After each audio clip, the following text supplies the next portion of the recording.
Na área sanitaria de Pontevedra e o Salnés, os pacientes que están pendentes dunha operación cirúrxica teñen que agardar unha media de 49,4 días. Son datos do mes de xuño deste ano, os últimos dos que dispón a xerencia. O tempo medio de espera no distrito de Pontevedra, da nosa área sanitaria, é de 51,6 días e o tempo medio de espera no Hospital do Salnés é de 36,9. Nos casos máis urxentes, aqueles considerados de prioridade 1, a espera sitúase nos 14 días. Actualmente, na área sanitaria hai 37 pacientes que levan máis de 6 meses agardando para ser operados. A intención da xerencia é ofrecerlles unha alternativa antes de finais de ano. Van a poder operarse, ou se lle vai a poder ofertar, se lles está ofertando de feito, a posibilidade de operarse nun dos 14 hospitales públicos da comunidade. Vale, é verdade que moitas veces, ao mellor, un paciente de Pontevedra se lle oferta a posibilidade de operarse pois en Vigo, ou en Ourense, ou en Santiago. Pero sí que se lles está a ofertar para que antes de finales de ano,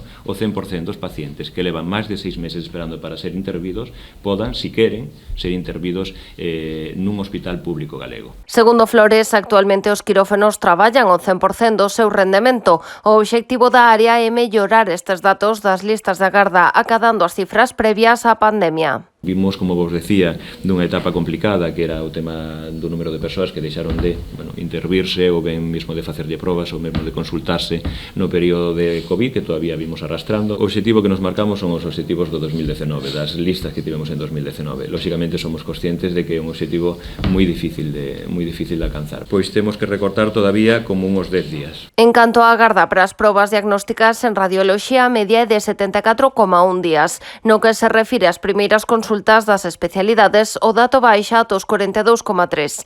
Neste caso, as maiores demoras rexístranse en pediatría, anestesioloxía e reanimación, rehabilitación e neuroloxía.